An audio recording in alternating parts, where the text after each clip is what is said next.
It had no true mother. And so in a way it's an orphan. And the relationship between the creator and the creature in popular Christianity has always been the relationship between king and subject.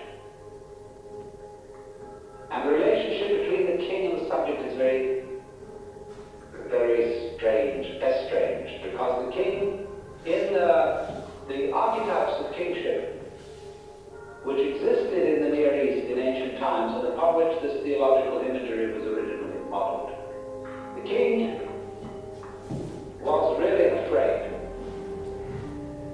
He always appeared in the throne room with his back to the wall. He didn't stand in the middle of his people and say, and look around at everybody like that.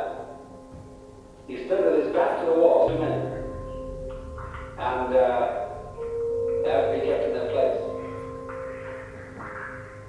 And so he's a little bit frightened. And so the rules are set up. You must do so and so and so and so. And you must feel grateful. Now, you see, that conception of our relationship to reality has been the popular idea for centuries in the Western world. So that you never really knew where you stood with the authority. Because the authority gives you the impression that you are so bad intrinsically that at any time you ought to be punished and eaten up. And therefore there is an all-seeing eye at every moment of the day and night surveilling you much more efficiently than any big brother could watch you through tiny TV cameras in your bedroom. I know a friend of mine who is a devout Catholic, and in her toilet, but she is different, she has a sense of humor. And in the toilet, it's an old-fashioned one with a tank and a pipe coming down in John. And there's a little plastic. So always, everywhere, according to this mythology, there is the eye of the paternal judge watching you. Now, what can you do with a situation like that? If that's the way things really are, obviously the way on, we are all imagination. And therefore man is just so much fungus on a rock. And a very tiny rock at that.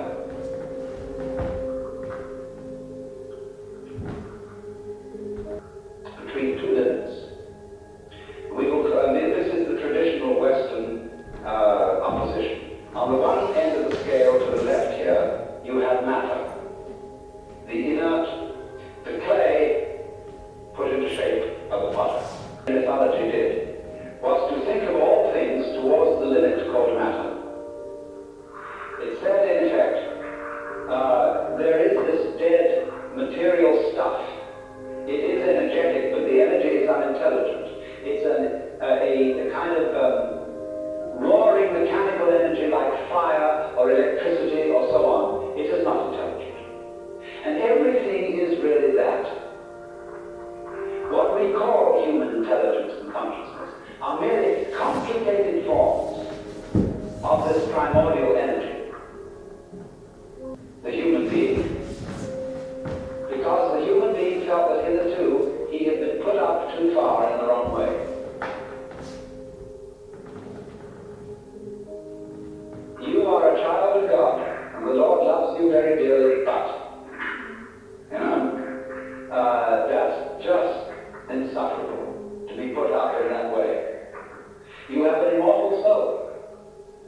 Your life is endless, but it can very well turn out to be a life of endless agony when you fry in hell. And that was a very serious threat to both Protestants and Catholics. And so, it's much better, much more comfortable to have a dead universe than a living universe so everlastingly threatening.